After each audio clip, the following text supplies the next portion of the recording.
ये वीडियो सिर्फ educational purpose के लिए है। इसका मतलब बिल्कुल ये नहीं कि मैं आपका फाइनेंशियल एडवाइजर हूँ। मैं बस एक आम इंसान हूँ जिसके पास 14 साल का तजुर्बा है और मैं ट्रेडिंग और इन्वेस्टमेंट के बारे में बात करना पसंद करता हूँ। तो प्लीज इस वीडियो को सिर्फ एजुकेशनल पर्पस के लिए देखें और याद रखिएगा, डोंट ड्रिंक एंड ड्राइव, क्योंकि मैं नहीं चाहता कि आप सुबह उठे और आपको याद भी ना हो कि आपने रात को कौन सी ट्रेड कब लगाई थी। सो हमेशा ट्रेड रिस्पांसिबली करें और with proper risk management. Good luck, happy trading. अस्सलाम वालेकुम। आज के मार्केट एनालिसिस के बारे में ये वीडियो है। बेसिकली हम लोग डिस्कस करने वाले हैं कि आज क्या हो सकता है, क्या होने वाला है और आज के बाद मतलब अगले 1-2 दिन में क्या मार्केट ट्रेंड बिहेवियर रहेंगे बेसिकली। सो राइट नाउ तकरीबन 12 बजे हैं और मैं इस वक़्त तकरीबन मिडल ऑफ द डे मैं बात कर रहा हूँ। अगर हम सबसे पहले कैलेंडर के ऊपर बात करें या कैलेंडर को देख लें तो इस वक़्त ये एक नॉन बायस्ड अगर कैलेंडर मैंने ओपन किया हुआ है फॉरेक्स फैक्ट्री को, सो तकरीबन किसी भी जगह पे इतना ज़्यादा कोई फ्लो नहीं है। जिसको आप कह सकते हैं कि बहुत ज़्यादा कोई फ्लो रहेगा, ऐसा नहीं है। ये नॉर्मली तकरीबन एक ऑन द एवरेज एक मीडियम इवेंट बेस्ड जो है ना कैलेंडर है। सो आज के दिन को इतना ख़ास मतलब वोलेटिलिटी नहीं रहने वाली। एफओएमसी मेंबर्स की स्पीक है, जेफरसन की और विलियम्स की स्पीक है। थोड़ा-सा यूएसडीटी या सॉरी यूएसडी के ऊपर थोड़ा-सा इम्पैक्ट ज़रूर रख सकता है, लेकिन ओवरऑल अगर देखा जाए तो ये इतना ज़्यादा मेजर कोई इतना इम्पैक्टफुल नहीं चीज़ें हैं। मीडियम मिड रेंज वोलेटिलिटी है, जिसका मतलब ये है कि तकरीबन नॉर्मल मूवमेंट कल के दिन थोड़ा-सा हमारा जो है ना, क्योंकि सीपीआई डाटा भी है, कोर सीपीआई डाटा भी है, सो कल के दिन हमारा थोड़ा-सा वोलेटाइल हो सकता है यूएसडी के लिए। अगर यूएसडी वोलेटाइल होगा तो automatically you know much better than me के यू ऑटोमैटिकली तमाम मेजर पेयर जो है ना वो मूव होंगे। सो करंटली अगर हम इन आज के दिन को अगर देखा जाए तो तकरीबन कोई इतना मेजर हमें फील नहीं होता कि भाई इतना वोलेटाइल रहेगा आज का दिन। आज के दिन से मुराद कल का दिन हमें थोड़ा-सा हमारा वेडनेसडे वाला 10th ऑफ मई थोड़ा-सा एक्टिव रहेगा। अगर हम बात कर चले चलते हैं चार्ट्स के ऊपर, सबसे पहले चलो मैं एज़ माय फेवरेट अगर बात करता हूँ गोल्ड के हवाले से, तो सबसे पहले ये that's my favourite basically pair. तो इसका मतलब ये नहीं होता कि भई मैं मतलब लाइक यही पेयर है। इसके अलावा भी लेकिन ये कि स्टार्ट हम इसी से कर लेते हैं। सबसे पहले मैं अपना एक वैसे सपोर्ट एंड रेजिस्टेंस को यूज़ करना चाहूँगा। लेकिन ये है कि हम बहुत से इंडिकेटर्स को या बहुत सी चीज़ों को यूज़ कर सकते हैं, लेकिन ये है कि जो चीज़ मैं ज़्यादा मोस्टली यूज़ करता हूँ, मैं उसको एनालाइज़ कराऊँगा आपको कि भाई वो कैसे हम लोग इस पे मतलब समझ सकते हैं, ठीक है? तो करंटली मैंने गोल्ड के ऊपर ये अपना इंडिकेटर लगा दिया है। किधर है जी, किधर है जी? अच्छा जी, वो सॉरी लगा हुआ है। ये 15 मिनट के चार्ट में हम ओपन थे तभी थोड़ा-सा फ्लो ऐसा रहा। नॉर्मली अगर आपने ट्रेडिंग में कामयाबी हासिल करनी है तो द बिगेस्ट रूल आप याद रखिएगा, कोशिश कीजिएगा कि आप बड़े टाइम फ्रेम्स के ऊपर जो है ना काम करना शुरू करें, ना कि छोटे टाइम फ्रेम्स के ऊपर। जब आप छोटे टाइम फ्रेम्स के ऊपर काम करते हैं तो ऑटोमैटिकली प्रॉब्लम आता है। क्यों? क्योंकि आप मार्केट में वोलेटिलिटी इसके अलावा मैनिपुलेशन काफ़ी ज़्यादा होती है छोटे लेवल के ऊपर। मिनट्स में जब मिनटों में चलेगा, एक तो आपकी हार्ट बीट बहुत ज़्यादा तेज़ होगी, आपके टारगेट छोटे होंगे, लेकिन आई बिलीव कि कभी भी जो जो भी मतलब like 5, 10 M1, M5, M15, M30 तक जो काम करते हैं तकरीबन वो एट द एंड लूज़ ज़्यादा होते हैं, वो ज़्यादा लूज़ करते हैं फंड्स को। सो हम बात करेंगे सबसे पहले कि करंटली गोल्ड कहाँ खड़ा है। अगर मैं इस वक़्त देखूँ राइट नाउ जब मैं वीडियो बना रहा हूँ तो 2025 के ऊपर ये तकरीबन गोल्ड चल रहा है, 2026 को हिट हो रहा है। कल का दिन थोड़ा-सा कल एक तो यूके में हॉलिडे भी थी, ठीक है, लेकिन ओवरऑल भी अगर देखा जाए तो कल गोल्ड वोलेटाइल नहीं रहा। सो अगर सादा लफ्ज़ों में अगर देखा जाए तो गोल्ड इस वक़्त एक अपनी नई रेंज बना रहा है, एक अपना नया रेंज बना रहा है इस रीजन के अंदर, इस एरिया के अंदर अगर देखा जाए तो ये आपको नज़र आ रहा है। लेकिन क्योंकि इसने और 2-3 चीज़ें मैं इसके ऊपर आपको शेयर करूँगा जो कि मैं एक बेसिक स्ट्रैटेजिकली मैं कुछ चीज़ों पॉइंट्स को जो है शेयर करना शुरू करूँगा। करेंटली हम मिड रेंज के अंदर हैं जहाँ पर ना तो कोई एग्ज़ैक्टली करेक्शन बन रही है, ना ही कोई एक स्पेसिफिक जो है ना मतलब यहाँ से वो अप एंड डाउन दोनों साइड्स पे जा सकता है। लेकिन मैं अब इसको एक फ्लो को ज़रा अंडरस्टैंड करवाता हूँ कि एक ऐसा ट्रेडर आपको किस तरफ ज़्यादा रहना चाहिए। देखिए 2 चीज़ें हैं जो इम्पोर्टेंट है। एक तो ये है कि गोल्ड की प्राइसिंग या ओवरऑल बाकी करेंसी जो स्ट्रॉन्ग हो रही है उनकी प्राइसिंग की वजह क्या है? एक सबसे बड़ी वजह ये है वो ये कि आपका जितना भी मतलब अगर गोल्ड की बात करें या बाकी करेंसीज़ का वो इम्पैक्ट डॉलर की वजह से बहुत ज़्यादा हो रहा है। डॉलर इम्पैक्ट क्यों? क्योंकि डॉलर लगातार इंटरेस्ट बढ़ा रहा है, डॉलर लगातार लास्ट वीक भी उन्होंने इंटरेस्ट बढ़ा दिया जिसकी वजह से हमें एकदम से ये पूरा का पूरा फ्लो देखने को मिला। और जब हमने ये फ्लो देखा, ये पूरा का पूरा हमने फ्लो देखा, एकदम से वो जैसे ही डॉलर का जो है ना वो ये मैं आपको, तो उस दिन इंटरेस्ट बढ़ने की वजह से जैसे ही जो है ना डॉलर का इंटरेस्ट बढ़ा, तो ऑटोमेटिक ये उससे पहले डॉलर मतलब लाइक अगर देखा जाए तो बेसिकली ये हमारा पहले फ्लो चल रहा था। इसका मतलब ये था कि डॉलर वीक हो रहा था। मैं आपको क्लियरली ये जो इस बात से आपको अंडरस्टैंड हो रहा है कि ये हमारा एक रेंज जो है वो हमारा गोल्ड हमें मतलब स्ट्रांग हो रहा था और डॉलर वीक हो रहा था। बट सडनली डॉलर का इंटरेस्ट बढ़ने की वजह से अगेन उसने गोल्ड को वापस खींच लिया, और वापस खींचने के बाद वहाँ पर हमें एक बहुत बड़ा इम्पैक्ट देखने को मिला कि 250 से एक तो यहाँ पर सब डिमांड एंड सप्लाई रूल की भी बात आ जाती है, जो मैंने सपोर्ट एंड रेजिस्टेंस की भी बात की कि रेजिस्टेंस बेसिकली जो है ना मतलब ब्रेक भी हुआ था और ऑटोमेटिकली, लेकिन ये है कि ब्रेक होने के बाद वापस वो रिकवरी के बाद तकरीबन 2007 तक दोबारा आया। ये जो इम्पैक्ट क्रिएट हुआ था, अदरवाइज गोल्ड बाय में ही था, गोल्ड पॉजिटिव ही था, डॉलर वीक ही हो रहा था किसी हद तक और गोल्ड के अंदर ज़्यादा फ्लो था। लेकिन प्रॉब्लम यहाँ हुआ, प्रॉब्लम क्या चीज़ है मैं उसको एक्सप्लेन कर देता हूँ कि जब ये वाला पार्ट आपका जो है ना आप फ्लो में जा रहे हो, एक ऐसी बात है कि आप तेज़ी से एक एक मोटरवे पे चलते जा रहे हो, आप तेज़ी से सफ़र कर रहे हो और आप एक ही ट्रेंड में फॉलो करते जा रहे हो लगातार, और लगातार एक चीज़ ऐसी आती है कि जो नेगेटिव आती है आपके लिए और दूसरी करेंसी के लिए पॉजिटिव हो जाती है या अपोजिंग करेंसी के लिए। इसी तरीके से उस दिन डॉलर का जो रेट वो इंटरेस्ट था वो फिर बढ़ा दिया गया। तो ऑटोमेटिकली ये जो है ना यहाँ से एक पुश बैक लगा। मेरी ज़ाती तौर पे जो अपने पर्सनल एनालिसिस है वो ये कहते हैं कि अगर ये मतलब लाइक अगर किसी भी पॉइंट के ऊपर ये दोबारा अपने इस एरिया को मतलब अपना ये जो मेजर है ये मतलब अगर हम बात करें, ठीक है? तो इस एरिया को ये दोबारा अभी टच करेगा और ये अपने उस एरिया को पे रहेगा, ये इसका इम्पैक्ट रहेगा। आगे यूएसडी की हमारे पास न्यूज़ भी है एक दिन बाद, तो ऑटोमेटिकली हमारे पास ये मज़ीद इम्पैक्ट क्रिएट कर सकता है। इसका मतलब ये नहीं है कि ये बाइंग सिग्नल है, लेकिन इसकी कुछ वजूहात हैं, वजूहात क्या बता देता हूँ, ये तमाम करेंसीज़ के साथ भी कनेक्टेड रहेगा। वजूहात क्या है? वजूहात ये है कि देखिए पिछले कुछ अरसे में यूएसडी जो है वो लगातार इंटरेस्ट मतलब यूएस डॉलर पे इंटरेस्ट बढ़ता जा रहा है, बढ़ता जा रहा है, बढ़ता जा रहा है। हम इंटरेस्ट जब बढ़ता देखते हैं कि किसी भी कंट्री की एक ख़ास कैपेसिटी होती है, किसी भी कंट्री की एक ख़ास रेंज होती है, जिस रेंज के तहत वो अपनी बेसिकली बढ़ा सकता है, ठीक होगा अपना इंटरेस्ट। वो कितना बढ़ाएगा? एक ख़ास पॉइंट पे आके उसको जो है ना वो उसको अपना इंटरेस्ट रेट को उसको कहीं न कहीं जो है ना रोकना पड़ेगा, ठीक है? सो अभी ये लगता ही है कि इस दफ़ा जो है ना यूएस डॉलर जो है बेसिकली कहीं न कहीं वो इंटरेस्ट रेट ये जो इस रेंज के अंदर अगर देखा जाए तो ये यहाँ पर न्यूज़ वग़ैरह भी है कल की, ठीक है? हो सकता है कि वैसे इसके अंदर इंटरेस्ट रेट की कोई न्यूज़ नहीं है, लेकिन हमारे पास जो मेजर चीज़ आ जाती है वो ये है कि हम किसी हद तक अभी भी लॉन्ग पोज़ीशन में रहेंगे। अब मैं लॉन्ग पोज़ीशन की अगर मैं बात करूँ, अगर मैं इसके लॉन्ग पोज़ीशन के हिसाब से मतलब लाइक मेजर लेवल पे देखूँ तो हम अगले वाला जो सपोर्ट एंड रेजिस्टेंस का हमारा जो है ना, जो कॉन्सेप्ट है, ये मुझे थोड़ा-सा ना मैं इसमें ज़्यादा वो नहीं हूँ आपको ट्रेडिंग व्यू के ऊपर ज़्यादा इसलिए कराने का क्योंकि मैं चाह रहा था कि कोई भी स्पेसिफिक ब्रोकर की प्राइसिंग की बजाय आपको डेडिकेटेड प्राइसिंग आए और डेडिकेटेड जो है ना जो मतलब किसी ब्रोकर की बजाय नॉर्मल रेंज में है। सो हम देख सकते हैं कि ये सेकंड जो है ना हमारा सपोर्ट को मतलब लाइक ये सॉरी हमारे रेजिस्टेंस को दोबारा हमारा फ्लो की तरफ जा सकता है। इसकी 2-3 वजूहत हो सकती है। एक तो ये है कि नॉर्मली गोल्ड इस वक़्त जो है ना अगर हम डेली के चार्ट पे भी देखें और ये बाय ज़ोन में है, आपको लगेगा ज़रूर कि ये बहुत ज़्यादा अप है, लेकिन लॉजिकली ये अभी भी बाइंग ट्रेंड के अंदर है, इसका बाइंग ट्रेंड चल रहा है किसी हद तक अगर देखा जाए, ठीक है? ये लगातार मतलब लाइक एक बेसिक करेक्शन के बाद लगातार इसने 2-3 दफ़ा जो है ना ये जो 5th वीक भी चल रही है इसकी और लगातार हम इसको अगर अंडरस्टैंड करें तो ये बाइंग ही ज़ोन इसका बनता है और बाइंग ज़ोन ही मतलब इसकी एक बेसिक अंडरस्टैंडिंग बनती है। तो हमें लगता है कि गोल्ड दोबारा इस वक़्त 2050 को टच कर सकता है ईज़िली, 2045, 2050 को टच कर सकता है और अभी भी ये बाइंग की जो है ना ही ट्रेड्स बन रही हैं लगातार।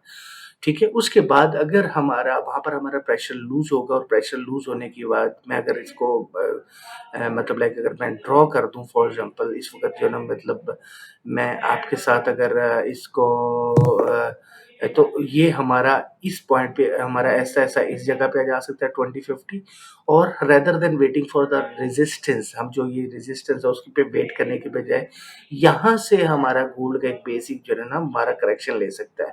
इस करेक्शन की वजह ये होगी कि आपको अगर मैं बता दूँ अगर प्रॉपर्ली ये रीज़न बन जाता है अगर फॉर एग्ज़ाम्पल वो रीज़न ये है कि हमारा एक तो बेसिक करेक्शन आएगी, ठीक है? मैं इसी को दोबारा यहाँ से अगर आपको मैं ये बता देता हूँ कि यहाँ से हम लोग दोबारा ज़रा 20 मतलब लाइक ये वाला फ्लो बन जाएगा, ठीक है? मेरे चार्ट्स के ऊपर या एनालिसिस के ऊपर ज़रा वो मोहब्बत रखिएगा, इतना वो गुस्सा करने की ज़रूरत नहीं है कि लाइनें मैं लाइनों की बजाय नॉलेज के ऊपर जो है ना कोशिश करता हूँ ज़्यादा फ़ोकस करूँ। सो हमारा जो नेक्स्ट फ्लो बनता है तकरीबन अगर देखा जाए तो हम रेजिस्टेंस को दोबारा मतलब कर सकते हैं। दूसरी बात ये है कि अगर डॉलर का देखें एज़ अ लॉन्ग टर्म अगर मैं बात करूँ ये अपना करेक्शन लेके दोबारा वापस गोल्ड जो है ना अप जाएगा और इस दफ़ा हो सकता है ये $2200 को क्रॉस करे। 2100-2200 को क्रॉस करना इसका अगला जो है ना वो टारगेट हो सकता है। इसकी वजह ये है कि डॉलर जो है बहुत ज़्यादा इंटरेस्ट रेट बढ़ा चुका है। एक ख़ास पॉइंट आ चुका है कि अब उसको इंटरेस्ट रेट रोकना पड़ेगा क्योंकि कितना एक मुल्क में जितना इंटरेस्ट रेट बढ़ाया जाएगा और उतना ही बेसिकली वो इन्फ्लेशन उसकी जो है ना मतलब लाइक बनेगी, ठीक है? जब इन्फ्लेशन बढ़ेगी तो ऑटोमैटिकली इन्फ्लेशन ये हमारा जो है ना मैं ये लाइन लगा दी, ठीक है? अच्छा ये रेंज हमारे पास इस वक़्त स्ट्रॉन्ग रेजिस्टेंस का एरिया रहेगा 2060 लेकिन उसके बाद करेक्शन के बाद हम एक 3 मतलब रेजिस्टेंस दे के हो सकता है उसके बाद हम इस रेजिस्टेंस को तोड़ पाएँ और आगे की तरफ बढ़ें।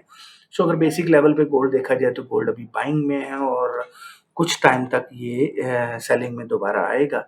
यूरो यूएसडी को अगर देखा जाए तो यूरो यूएसडी आपको क्लियरली नज़र आ रहा है डॉलर के मुकाबले में काफ़ी वीक हुआ है। 1 पॉइंट मैं आवरली चार्ट के ऊपर देख रहा हूँ, ठीक है? तो 1.09 अगर देखा जाए तो इस वक़्त इसकी जो बाइंग रेंज है वो यही बाइंग रेंज तकरीबन यही बाइंग रेंज है अगर सपोर्ट और रेजिस्टेंस के हिसाब से भी ये तकरीबन सपोर्ट पे खड़ा है और तकरीबन इसका नेक्स्ट टारगेट जो है वो ये रेजिस्टेंस हो सकता है 1.0 1.10466 हम इस रेजिस्टेंस को तकरीबन हम लोग समझेंगे कि तकरीबन ये रेजिस्टेंस हमारा अगला होगा और मैं पर्सनली अगर खुद ट्रेड करूँ तो मैं यहाँ पर बाइंग में रहूँगा। सो यूरो भी अगेन वही वाली बात है कि इंटरेस्ट रेट की वजह से क्योंकि अब जो डॉलर के चक्कर में यूरो को बहुत ज़्यादा जो है ना फेस करना पड़ रहा है, वो इंटरेस्ट रेट बढ़ाना पड़ रहा है लगातार। लेकिन अगर यूरो लॉजिकली जो है ना इसी फ्लो में चलता है ऑटोमैटिकली तो जी मतलब हम इसको जल्द ही 1.10 पे देख सकते हैं और उसके बाद अगली रेजिस्टेंस को भी एक क्रॉस करता हुआ मज़ीद बढ़ सकता है। मैं ज़रा बड़े स्केल के ऊपर चला जाता हूँ ऑटोमैटिकली तो यूरो स्टिल मतलब रिकवरी ज़ोन में है इस वक़्त और इसने काफ़ी ज़्यादा रिकवरी की है। मैं अगर इसको आपको शॉर्ट चार्ट ज़रा शॉर्ट करके दिखा दूँ, ठीक है? ये देख रहे हैं, ये इसने लगातार रिकवरी की है पिछले कुछ 2-3 माह में सॉरी तकरीबन 5-6 माह में भी 1 साल होने वाला है, तकरीबन 6-7 माह में। लास्ट तकरीबन ये अक्टूबर-नवंबर में सबसे वीकेस्ट पॉइंट पे आया था, लेकिन ये है कि अभी ये पिछले 1 साल से लगातार रिकवरी में है और यूरो की इकोनॉमी भी काफ़ी ज़्यादा वो रशियन इम्पैक्ट वगैरह भी लूज़ हो चुका हुआ है। सो हम ये समझेंगे कि अभी तक ये रिकवरी का ज़ोन ही चल रहा है और लॉन्गर विज़न के ऊपर हमारा 1.20 जो है ना हमारा यही रेंज हम जो हमारा नेक्स्ट रेजिस्टेंस है वो यही रहेगा। लेकिन क्योंकि अगर हम शॉर्टर मतलब लेवल पे देखें तो हमारे लिए बेसिकली करंटली भी बाइंग ज़ोन ही बनता है यूरो का। ये आज की मतलब लाइक एनालिसिस के हवाले से है, मैं कोशिश कर रहा हूँ कि भाई जितना नॉन बायस्ड और बेसिक चीज़ों के हवाले से इनको सिग्नल ना समझिएगा लेकिन ये है कि आप इनको ऑब्ज़र्व कर सकते हैं मार्केट में अपनी एनालिसिस के हवाले से अंडरस्टैंड यार अब अगर बात करें ब्रिटिश पाउंड की, तो ब्रिटिश पाउंड लॉजिकली अगर मैं बात करूँ अपनी पर्सनल फीलिंग कहूँ तो ये बहुत बड़ा स्ट्रेंथ मतलब लाइक वो गेन कर चुका हुआ है और बहुत पॉज़िटिव जा चुका हुआ है और इसका ज़्यादा फ्लो जो है वो सपोर्ट की तरफ रहेगा। लेकिन क्योंकि अगर डॉलर वीक होता है तो ये दोबारा अपनी रेजिस्टेंस को तोड़ सकता है क्योंकि डॉलर वीक होना आगे फ़ील हो रहा है कि अगले कुछ दिनों में मतलब लाइक थोड़ा-सा इसके ऊपर नेगेटिव इम्पैक्ट होएगा। कब तक? क्योंकि रिसेशन बढ़ रहा है, अनएम्प्लॉयमेंट बढ़ रही है वहाँ पर मैन्युफैक्चरिंग रेट बहुत ज़्यादा डिस्टर्ब हो गया है। किसी भी कंट्री के इकोनॉमी को अंडरस्टैंड करने के लिए जितने भी मेजर इंडिकेटर्स हैं, वो सारे के सारे तकरीबन कमज़ोर हैं। इसके मेजर रीज़न ये है कि उनकी इकोनॉमी वो लगातार न्यू नोट प्रिंट करके इंटरेस्ट रेट बढ़ाई जा रहे हैं और लोगों को दी जा रहे हैं, जिसकी वजह से एक फेक फ्लो डॉलर के अंदर आया हुआ है। जबकि अगर वो अगर वीक होता है तो ऑटोमेटिकली पाउंड जो है ना वो वापस ऊपर अप की तरफ जा सकता है और ये इसका जो नेक्स्ट वन मतलब लाइक अगर देखा जाए जो कोई इतना बड़ा मेजर जो है ना रेजिस्टेंस नहीं बनता। लेकिन एज़ अ लॉजिकल पॉइंट के ऊपर इसकी करेक्शन बनती है और ये करेक्शन ये मतलब फर्स्ट रेंज के अंदर अगर मैं बात करूँ इसको ज़रा ज़ूम इन कर दूँ फॉर एग्ज़ाम्पल मैं आपको चार्ट को ज़रा ज़ूम इन कर देता हूँ तो ऑटोमेटिकली हमारी ये सेकंड 1.24 हमारा जो है ना ये टारगेट बनता है जो कि हमें फ़ील हो रहा है कि ये टारगेट जो है ना नज़र आ क्यों? क्योंकि लगातार पाउंड ने बहुत बड़ी रिकवरी की है और अभी तक एक मेजर करेक्शन इसकी पेंडिंग है। जिस मेजर करेक्शन को हम लोग अभी काफ़ी टाइम से वेट कर रहे हैं क्योंकि पाउंड ने कोई इतना कोई मतलब लाइक वो मतलब इतना कोई बहुत बड़ा काम नहीं कर लिया जिसके ऊपर कि वो इतना ज़्यादा वो स्ट्रॉन्ग हो लॉजिकली एक्सेप्ट उसके इकोनॉमिकली जो है ना इकोनॉमी की जितने भी वो कैलेंडर्स हैं इंडिकेटर्स हैं वो भी इतने ज़्यादा वो उसको फेवर में नहीं है इसके बावजूद पाउंड जो है ना स्ट्रॉन्ग चल रहा है तो इसका एक जो मेजर ये साइकोलॉजिकली भी एक मतलब लाइक हम कह सकते हैं कि एक हमारा मेजर लेवल पे रहेगा कि हम सेल में रहेंगे पाउंड में। अब अगर हम बात करते हैं बीटीसी के हवाले से अगर शॉर्ट टर्म अगर बात करूँ ओवरली चार्ट के हिसाब से तो ये इस वक्त एक सपोर्ट वाले पॉइंट के ऊपर है 27,130 जो मैंने पिछली वीडियो में भी बात की थी उस दिन बेसिक डिस्कस किया था कि यहाँ तक आएगा तो 20 ये यहाँ से बेसिकली इसी रेंज के अंदर ये जो मेजर रेंज है अगर मैं इसको हाईलाइट कर सकूँ तो मतलब लाइक यही है यहाँ से हम एक मेजर दोबारा हम इस तरफ जो है ना मतलब लाइक तकरीबन दोबारा अपने ये मैं आपको इस तरफ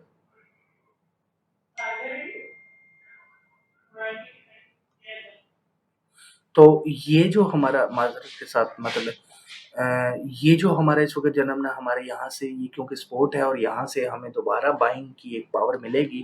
अगर मिलती है तो हम तकरीबन 28,800 की तरफ बीटीसी की तरफ जाएँगे। ये तो है हमारा शॉर्ट टर्म के ऊपर गोल्स के हवाले से। लेकिन अगर हम लॉन्ग टर्म के हवाले से बात करें उस दिन भी हमने सपोर्ट एंड रेजिस्टेंस को बड़े डिटेल में पढ़ा था। और वैसे भी चीज़ें कि हमारा अगला जो मतलब लाइक मेजर ज़ोन जो बन रहा है इसका, वो तकरीबन जो मेजर अगर देखा जाए तो ये वाला जो हमारा कि हम हो सकता है कि हम इसके अलावा एक दूसरा ऑप्शन ये है कि हम यहाँ तक मतलब ये जो इस रेंज के ऊपर है 24 तो हम इस रेंज की तरफ भी जा सकते हैं। अगर मैं इसके ऊपर मैं ये 25, 24 ये हमारा मेजर जो है ना हमारा इस वक़्त इस पूरे एरिया के अंदर हम लोग थोड़ा-सा करेक्शन लेके 2800 की तरफ जाके हम इस डेट रेंज के अंदर रहते हुए हम लोग दोबारा हम लोग 25,000 को भी देख सकते हैं। ये क्योंकि एक मेजर करेक्शन मतलब है जो कि होनी है और हो भी रही है। लेकिन बीटीसी ज़्यादा टेक्निकल्स को फ़ॉलो नहीं करता है। इसकी सबको वजह पता है कि ये ज़्यादा हाइप बेस्ड और न्यूज़ बेस्ड है। तो म मतलब थोड़ा-सा हम इसको इसी वे से लेके चलेंगे। लेकिन ये है कि फिर भी हम इसको अगर समझें और अंडरस्टैंड करें, तो मेरे ख़्याल में ये इस वक़्त ये 20 से 800 की तरफ जाके उसके तो बाद ये मेजर करेक्शन देगा 24 या $25,000 के हवाले से। अच्छा इसके बाद अगर हम बात करें मेजर किसी और की, चलो जी हम स्टॉक नॉर्मली मैं स्टडी नहीं करता या मैं नहीं करता, लेकिन चलो आज एयरबीएनबी मैंने किसी के लिए बुक किया तो मैंने कहा चलो एयरबीएनबी को देख लेते हैं। मेजर क्योंकि स्टॉक पे करने लगे तो तकरीबन तमाम स्टॉक को करना बड़ा लंबा हो जाएगा। करंटली अगर एयरबीएनबी आज के पेयर में एयरबीएनबी आ गया चलो जी इत्तेफाकन। अब एयरबीएनबी में क्या है कि हमने लगातार देखा कि हमने एक पुश बैक देखने को मिला हमें लगातार। मैं इसको अगर ज़ूम करके आपको चार्ट दिखा सकूँ, ठीक हो गया। इसने कई दफ़ा कोशिश की रिकवरी की मतलब अपना अप ऊपर जाने की प्राइस को, लेकिन ये 126 से 1 वाला रेंज जो है इसका वो एक स्ट्रॉन्ग रेजिस्टेंस के तौर पे साबित हुआ। यहाँ पर इसने रेजिस्टेंस तोड़ा भी लेकिन वापस रेजिस्टेंस से सपोर्ट की तरफ आया, दोबारा तोड़ा, दोबारा वापस आया, दोबारा तोड़ा, दोबारा वापस आया, दोबारा तोड़ने की कोशिश की, दोबारा वापस आया। तो मल्टीपल टाइम इसने कोशिश की है, मल्टीपल टाइम अभी फिर ये रेजिस्टेंस के ऊपर है। So we can expect it a little bit मतलब यहाँ से 118 हम एक्सपेक्ट कर सकते हैं। ये हमारा नेक्स्ट सपोर्ट ज़ोन है, ये इस तरफ जाएगा। सो ये था बेसिक एनालिसिस अगर देखा जाए, कैलेंडर हमने स्टडी कर लिया हुआ है, कैलेंडर को हमने बेसिक ऑब्ज़र्व कर लिया हुआ है। इसके अलावा अगर देखा जाए तो कोई और मेजर न्यूज़ जो है वो आज के दिन में मेजर कोई हमारे इम्पैक्टफुल नहीं है। अम, हम इनको स्टडी वक़्त के साथ-साथ करते जाएँगे और इनके स्टडी करते रहेंगे। ये न्यूज़ ज़्यादा मैनिपुलेटेड भी होती हैं और बट ये है कि ये मुझे इंटरेस्टिंग न्यूज़ आज के दिन में लगी कि the most important thing Warren Buffett said yesterday, it is not good news for the economy. Again वही वाली बात है कि वॉरेन बफेट्स आप सबके मतलब लाइक वो कहते हैं पीरो मुर्शद हैं ट्रेडिंग वालों के ठीक हो गया।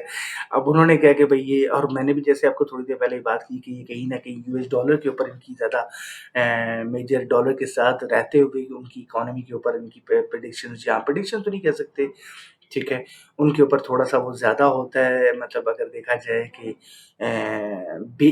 डॉलर बेस्ड इकोनॉमी के ऊपर ज़्यादा एनालिसिस या बात होती है। सो मैंने जैसे बोला कि जितना इंटरेस्ट रेट बढ़ाया गया है, जितनी इकोनॉमी को उन्होंने फेक पुश इन किया है, तो वही बात यहाँ पर भी आ जाती है कि कहीं न कहीं किसी न किसी पॉइंट के ऊपर अगर हम वॉरेन बफेट की बात को भी करें तो ऑटोमैटिकली डॉलर वीक होता होगा और वो इकोनॉमी वीक होती हुई दिख रही है कुछ टाइम के लिए, क्योंकि आप फेक पुश जितना मर्ज़ी लगा लें, अब फेक जितना मर्ज़ी पुश कर लें किसी भी इकोनॉमी को, आपको कहीं न कहीं आके ब्रेक लगानी पड़ती है। आप कितना इंटरेस्ट रेट लगा सकते हैं, आप कितना इंटरेस्ट रेट बढ़ा सकते हैं, आप कितने फेक डिजिट्स दिखा सकते हैं। सो ये एक वजह हो सकती है। आज इस वीक में थोड़ा-सा एक और मेजर मैं इम्पोर्टेंस है, चलो मैं वीकली अगर मैं बता देता हूँ कि इस वीक के अंदर टर्किश लीरा थोड़ा-सा वोलेटाइल रह सकता है, उससे अवॉइड कीजिएगा। टर्किश लीरा इसलिए वोलेटाइल हो सकता है, इसके अंदर बहुत एक तो 2-3 चीज़ें, मैं यहाँ पर तो कोई प्रॉपर्ली न्यूज़ अवेलेबल नहीं है इसके अंदर, लेकिन मैं आपको पर्सनल जो न्यूज़ के हवाले से जो मैंने स्टडी है उसमें ये है कि टर्किया में बेसिकली इस वक़्त इलेक्शंस होने वाले हैं अर्दोगान के। तो अगर मैं आपको यहाँ पर गूगल करके टर्किश